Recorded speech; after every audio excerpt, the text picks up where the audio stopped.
Arthur, Arthur, King of the Britons. Your knights of the Round Table shall have a task to make them an example in these dark times. Good idea, O Lord. Of course it's a good idea! Behold, Arthur, this is the Holy Grail. Look well, Arthur, for it is your sacred task to seek this Grail. That is your purpose, Arthur. The quest for the Holy Grail. A blessing from the Lord. God be praised.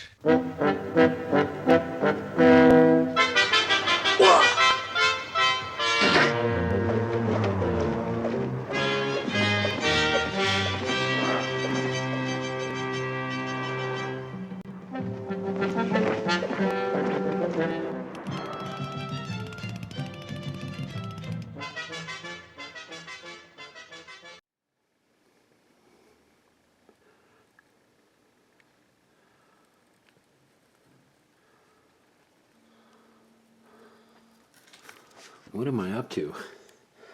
Dungeon walls. So I am making modular dungeon walls because I like to have actual TTRPG terrain, and I am making them.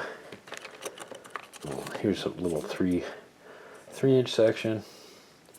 These ones are already done. I got a lot of them done already. Partway through the process here. Square sections, little shorter ones. This is all take on DM Scotty at the DM's Craft. If you haven't seen his channel, go check it out, because he gave me the inspiration for this. It's kind of a variant on his 2.5D dungeon design. This one I call a 2.75D.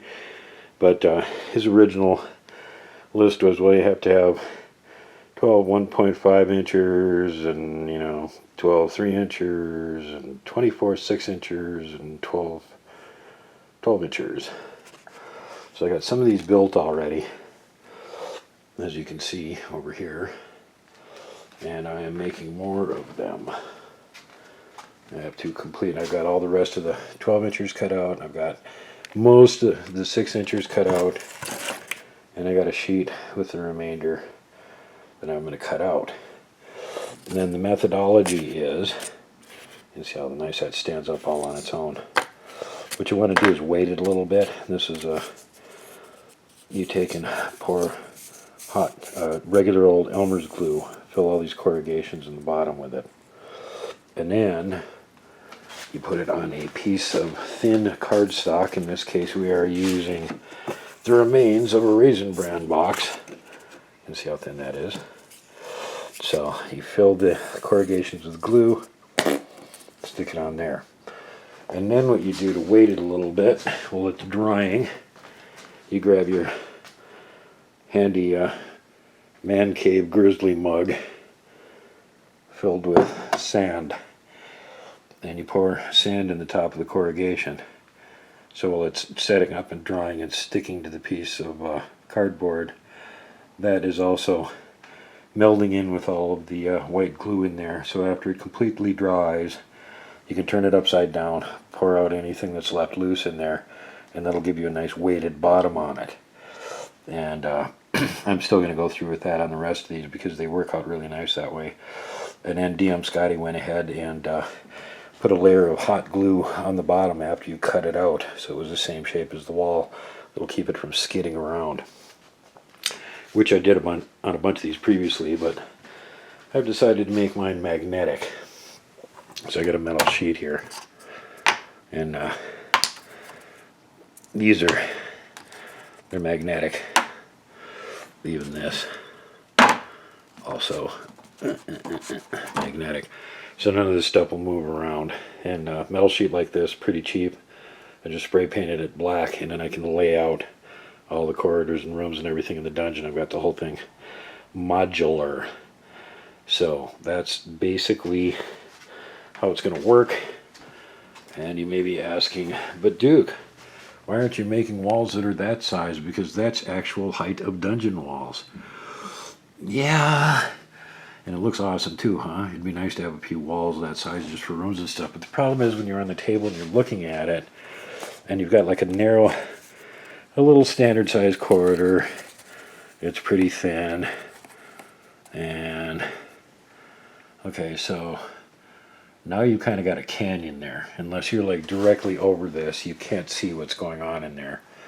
And the idea is to have some visibility so that people at different spots on the table and different angles and stuff can all actually see what's going on. So if we move Kalor the Barbarian and Buffy the Vampire Slayer over here, you can see that you can see them over the wall. Even if you're on the far side of them, it's like you can still see where they are. So this helps a lot with the visibility issue. And it also gives you the feeling of, hey, there's a wall there right behind them, right? So there you go, 2.75D modular terrain. The other thing, of course, you're probably asking is, where do you get all this stuff that looks like brickwork? This cladding. Haha. Well, go to a store that has model train supplies, you know, the old-fashioned trains and stuff, and you could set up the big massive terrain setup for them and stuff, and a lot of them had tunnels, train tunnels. So how did they make the inside of the train tunnels? Well, with this stuff you can see it's sort of bas relief. It's got texture to it already printed onto it, and you get these sheets, and then they would bend them and glue them on the inside of the train tunnel, and that's what they were using to do it with. And you can see there's more than one kind. This is the one I'm using for my dungeons. This is a different kind here. It's more rough stone. But there you go. This one was $3. So for $3 you can make a lot of wall and not have to waste a whole bunch of time trying to draw on all the texture and paint all the rocks and all that. You just cut this out, handy dandy glue stick, glue it on, bada bing, bada boom, done. So but the only thing I got to mention besides this is the glue gun, which will come in handy here for part of the process. And yes, I'm using DM Scotty's preferred version here, the Sure Bonder, with a fine tip for detailing and crafting. If you're going to get into a lot of crafting and do any hot gluing and stuff, that's pretty much the thing to have right there. So there you go. Quick overview. Massive dungeon wall system, just about done. And when it is done, it'll all fit in a container this size. So very portable, very storable project. Got some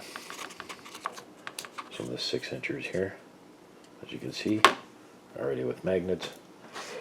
Here's the new ones that I've been making and cutting out. I got the cereal box cardboard for the bottom, and then cut out on all the sides. And so there's all the rest of the 6-inchers I need. And I've still got some 12-inchers that I got to cut out. Here they are. Glued them onto this one. So now one thing that I noticed when I was doing this, let's see if you can see it. See the little teeny pieces of grit along the edge?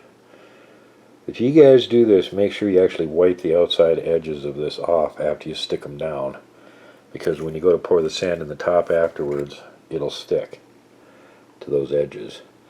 And then you have to go back with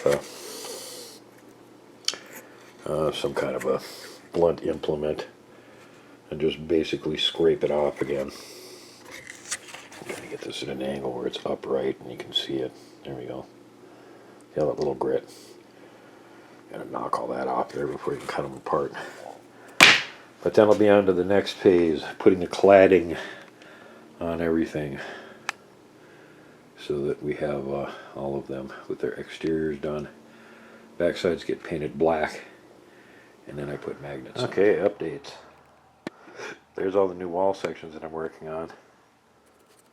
And you got these ones here. 6-inchers. Went through and painted black on all of them on one side. You because, like the finished version right here, black on one side, and then you get the cladding with the brickwork around all the other sides. And progress on the build. All those extra pieces that I wanted to cut out and put together, here they are. Got them all cut out. Got the one side painted black, other side with cladding on it.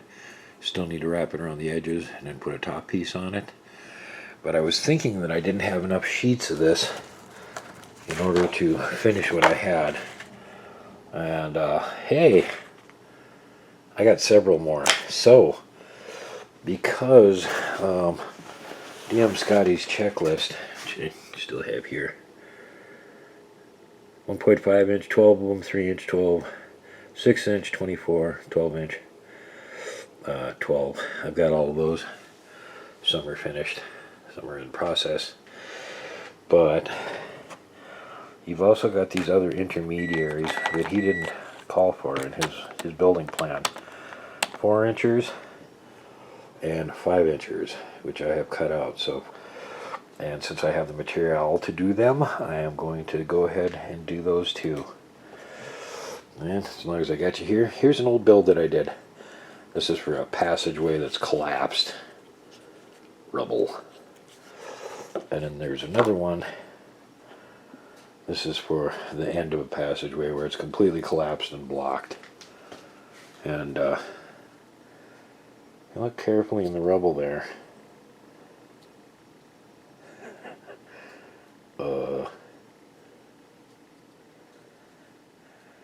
And that's an arm with a sword. Yeah, a bunch of people apparently got buried when that collapsed. Here we are at the tail end of the dungeon wall build. As you can see, I have many more pieces all put together. And that's not even including all the ones in here. And I still got to put the magnetic bases on all of them. So, methodology. Here's one of the long pieces. Get your double thick corrugated cardboard, measure it out. Cut it out. Put it on some kind of a cutting board so you don't cut through whatever is underneath it. It's going to take more than one pass to cut it. You want to make sure nice smooth cuts if you can manage it. Then what you do, as you can see, the stuff that I was using is this stuff. And you can buy it from model train supply places. It's manufactured in Germany. They got multiple kinds. There's more than one. I think I showed this before. There's different kinds, so you get those too. I like this one. It's called quarried stone. So what I'm doing here is, now that I got the piece of cardboard cut out, and I put glue on one side of it, and I stuck it on another thinner piece of cardboard from a cereal box. And when it was stuck down on there, then I poured sand in there. And as the glue set, then the sand stuck to it. That created a weighted bottom. And then when you're done with that, you just take all your pieces, put them over the trash can, tappity tappity tap, sand comes out. You got it set to go. So you cut out a piece of the cladding that's the right width. And it's really easy because it's all, it's already got courses of rock, so you can figure out which one you want to use, how wide does it need to be, and you just start cutting them out. You cut them out a little bit longer than the piece of cardboard that you're using, because when I did these, I used the glue stick here, Gorilla Glue stick, to glue the outside part down, and I left the end flaps loose. Because in the second phase, I come along with my Surebonder glue gun, preferred by DM Scotty, and hot glue these, wrap them around the ends. And then after that, I come along and I hot glue along the top and put this top piece on, which I have a cut example right here that's going to go on this very last piece. So what you want to do here is just get the hot glue out there, really ooze it in there, get it in all the corrugations, go about that far. like maybe 3-4 inches, because you know it's hot glue, so it'll start setting fairly fast. And then you get this, line it up on the top. See if I can do this one-handed here, and just press it down into the hot glue to the point where the hot glue stopped right here, theoretically. And then you continue the process. The shorter walls you can do all in one piece. Longer ones you have to take your time and do it that way. But if you, here's some ones I just did last night. It's a pretty good example. You do it right, you don't really see a seam or anything there that's much to draw your attention. So it looks pretty freaking cool, and you don't have to worry about lining it up. You know, nobody pays that much attention. So anyway, then I will let you guys know when I get on to the final stage here and show you how all that's done.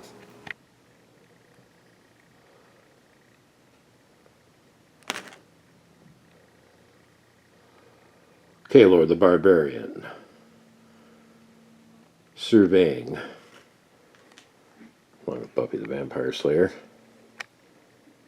surveying all the new walls.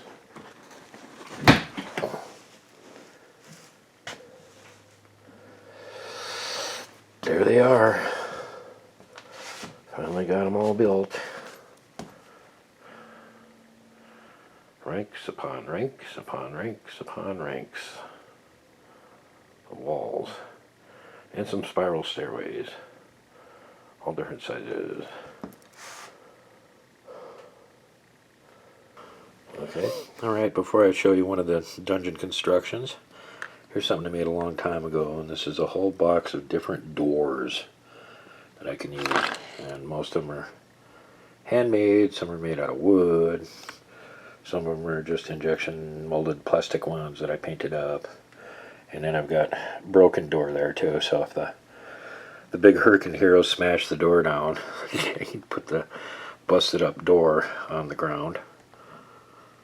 And there's an example of one of the doors. I'm using these one particular style, hold on here, one particular style of dungeon tiles. As you can see, I got the base on it, pretty much the same color, so they blend in really good. There's a few different examples of different ones that I made. There's even some oversized ones, like if you want an extra big door for an ogre or something. There you go. So one of the things I was hoping to be able to do with this was put together things at weird angles, and we are looking at part of level 9 of the Blackmoor dungeon beneath Castle Blackmoor. And this is the way they used to lay out dungeons.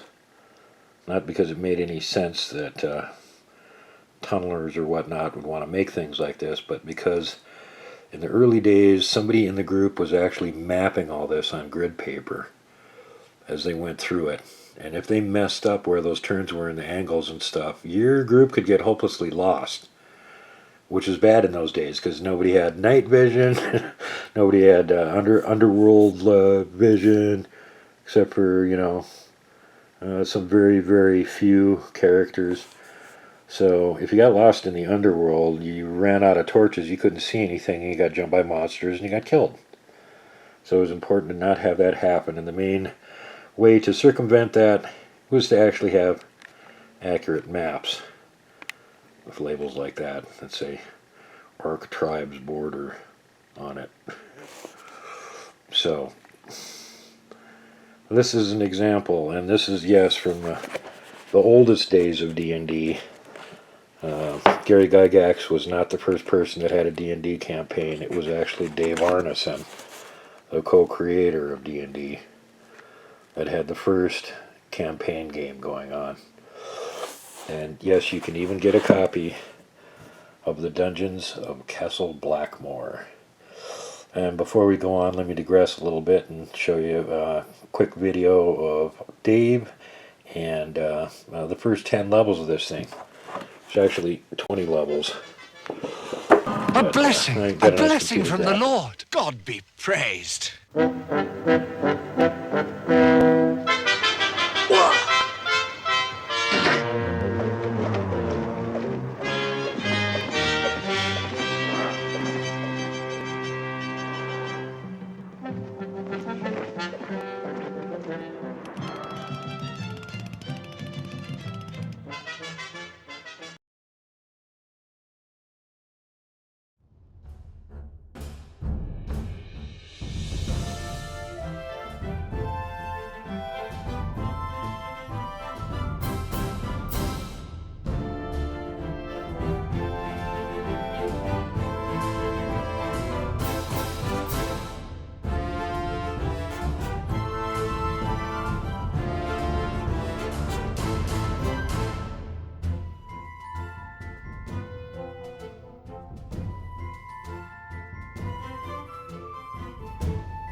walkthrough of the dungeon. Our heroes, quote unquote, Buffy the Vampire Slayer. Behind her, we got a knight named Ulrich von Kliebenhaken. And behind him, we've got some Nordic lady named Greta. And then there's Kalo the Barbarian. And his buddy, the Woodwoes, John Duca, who helped them get in by breaking the door down. So they're going into the underground. They're going to go down the hallway.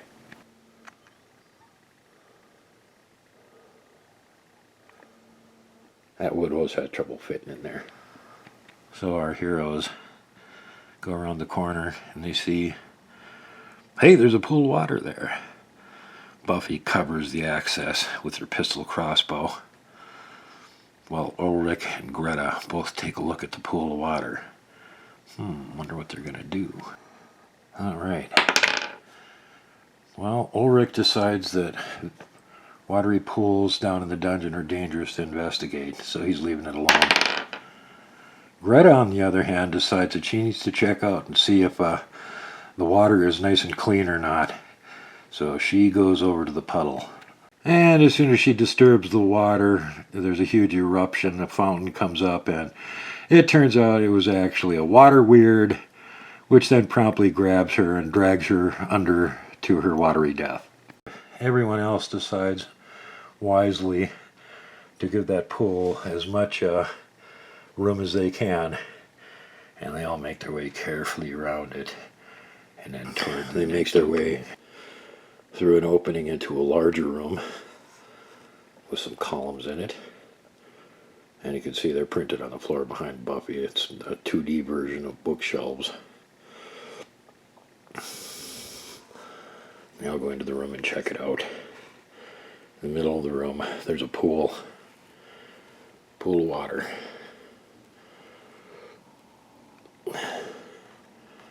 So what's that all about? This water thing. They got water in the way. How are they going to get through here? What are they going to do now? Well, Ulrich decides to carefully check out the water. It could be another one of those water weird things. So he's just going to go up to the edge of it and poke the water with his sword. If anything tries to rise out, he'll be hacking like crazy. And that's what he's going to do. And what happens? Oh. And immediately regrets it as once again the water erupts, and this time it's not a water weird. It's some kind of a horrible monster that's living in the pool. And it grabs him with his tentacle by the neck and chomps onto the top of his head with his jaws and drags him into the water. The rest of the heroes react as quickly as they can, run to their friend's aid, but there's no helping them. All they see is a bloody slick, bubbles coming up with blood and what looks like the bottom half of a head that's been bit in half. So at this point, our horrified adventurers, busy with nearby problems, do not notice the soft tap of boots on flagstone, and they're being followed by a wizard. Wizard Bernie, and Bernie is the one that owns this dungeon. Bernie sneaks right up around the corner while all the smashing and thrashing and blood is going on, sees what's happening, and decides the best thing to do is to turn himself invisible.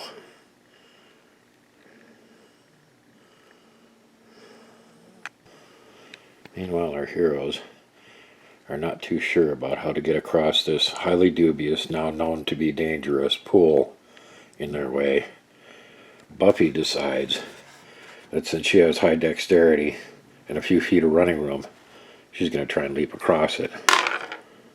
Which she actually does make it. And with an amazing leap, she makes it across right as the monster leaps up out of the pool to try and grab her. Kalar the Barbarian runs up to the edge of the pool to try and take some whacks at this horrible monster as long as it's nearby. And John Duke of the Woodwoes, already too close to the pool, is startled by the appearance of the monster and stumbles backward. As he stumbles backwards into the pillar, he has no idea. And as he falls backwards, the pillar falls onto the invisible wizard, squashing him flat. Immediately, the ceiling behind him gives way, bearing the passageway, the wizard and the column, and a pile of rubble. Meanwhile, the mighty Kalo the Barbarian has been taking numerous hacks at the nasty monster. Wow, wow, wow, wow, wow. Now at this point, after the ceiling collapses, Kalor the Barbarian is raining blows on the underwater monster, and John Duca, the Woodwoes, maneuvers into position, grabs the other column, and shoves it over right on the monster's face. That kind of puts him out of commission. He then grabs up Kalor and leaps across the pool with him, easily making it to the other side, because remember, he's a Woodwose. He can jump that far, like, no problem. Doesn't need to run up. And he goes, and shoves the pillar over onto the monster, and then grabs Kalor, leaps across. Kalor goes, until they hit the other side. And they're over there. So being on this side, they are lucky that they're on this side, because immediately the unsupported ceiling gives way, and there's another huge crash as it completely seals off this end of the room. Making haste before this side of the room also collapses, they head down here to an open passageway. Buffy, with her speed and dexterity, gets there first, of course, and she says, "Hold on, let me check ahead, make sure that we don't run into anything." There appears to be an intersection up ahead. So Buffy moves forward up to about here.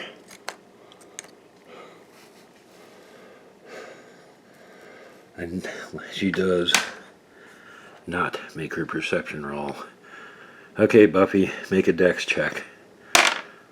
Good thing you made that one.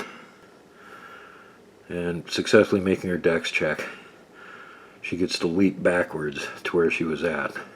And she manages to avoid being impaled by 4 steel spikes shooting out of the wall. Where she didn't expect it, of course, because it's a trap. So John Duke of the Woodwose moves forward, snaps off the steel spikes, bends them out of the way. Kalor keeps track of the rear, makes sure nothing's sneaking up. And Buffy is up there guarding the intersection. Very gingerly, Buffy pokes her head out and looks. And there seems to be a corridor and a collapse down there and a door. Looking the other direction, there's like a fountain or something there, and the corridor turns apparently. So rolling a dice, they decide to go to the right, down this way. And when they get there, they discover that yes, indeed, there used to be a passage there, or a room, but it's now collapsed. And there's somebody's arm, the skeletal arm and sword sticking out of the rubble pile. Somebody didn't survive the collapse. But they also notice that there's a big door right there. So they're going to check out the door, which Kalor does, listens at it, can't hear anything on the other side, tries to open it, doesn't seem to open. So John Duca volunteers to help open the door, boots at one, looking through the door to the realm treasure. And here's what they see on the inside of it. A big fire pit in the middle, no obvious source, lots of treasure, a pedestal with something that appears to them to be the Holy Grail, may not be. Probably not. They think it's the Holy Grail. So they're going to go ahead and check it out. But before they can even touch any treasure or move any further into the room, shooting up out of the fire pit, a mighty Ifrit who looks remarkably similar to one that appeared on the DMG back in the edition 1 D&D days, holding aloft a handful of fire and a sword in the other hand. Then Buffy goes, "The hell with this?" And Kaylor says, "Ah, screw this, I'm out of here." Sits right in the path of the jet stream, a powerful wind current that can create hurricane-force gusts. This wind can knock climbers off balance, rip tents apart, and make temperatures feel even colder. John Duke of the Woodwose slams the door shut and catches a flame bolt in his butt for his trouble. Meanwhile, Buffy and Kaylor are running down the hall. They get down to the end, and there's somebody there. So as Buffy comes up to the corner, she says, "Shh, I hear voices, there's people talking." And Kaylor says, "Peek around the corner, see what they look like." She says, "Oh, looks like a couple of fighters. They got armor and weapons, and a table, a couple chairs. Looks like they're drinking beer or something."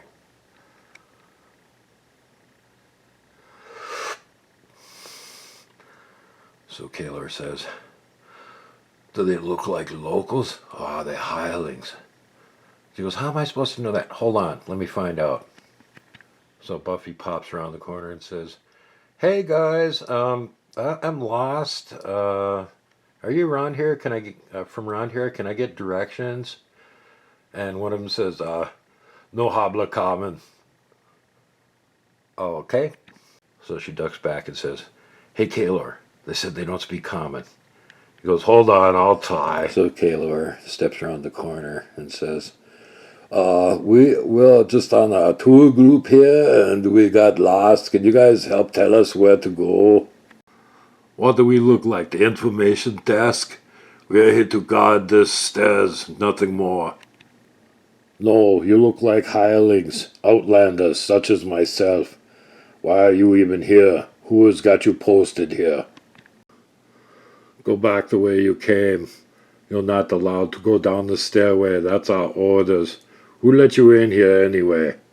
The wizard should be with you." "Yeah, we had permissions from the wizard to come down here, but he is busy doing conjurations or something right now. So he just let us come down here on our own." "Yeah, that's not a very likely story. Why should we believe you? Why would the wizard let you and some little girl come down here all by yourselves? Give us one good reason why we should let you go through here." "Okay, I'll give you one very good reason. John Duca," he says. John Duca pops around the corner and lets out a hellacious roar at him.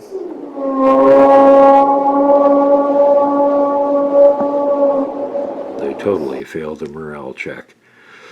Face is white, eyes bulging, and noticeably shaking with terror. They immediately reply, "Yeah, we totally understand your point. You make a very good point there. You can go down the stairway if you want to." Uh-oh, what's that noise?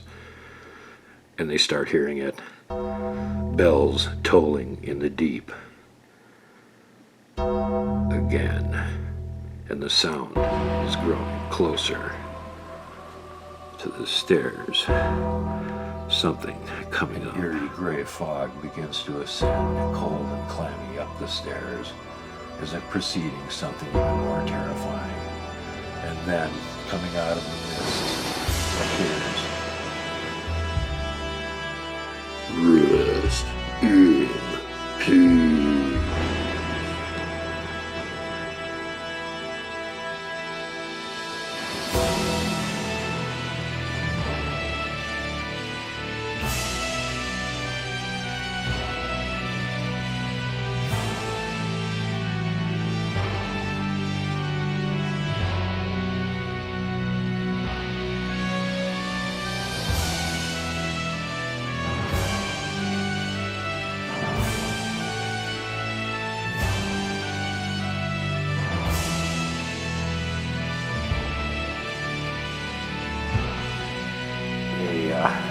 Made these years ago and recently reissued them. You can get whole boxes full of these various dungeon tiles. And most of the boxes, if you want a real good size set, you're going to probably have to get more than one in order to have enough between them that you can lay out something like this. But still cheap, very cool, easy to put together, easy to take apart. So there's a little mini dungeon. There's the floor of the basement. And then there's the steps going down from the basement into the dungeon where the heroes came in. Collapses, crashed pillars, blood slick. A room with a Efreet in it. So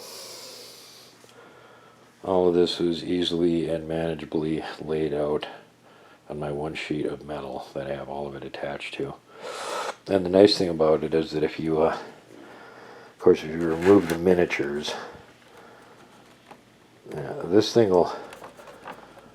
can be actually stood up and just stood in the corner or something if you didn't have time to finish the whole adventure and you have to store it away for a week until your players can get back again.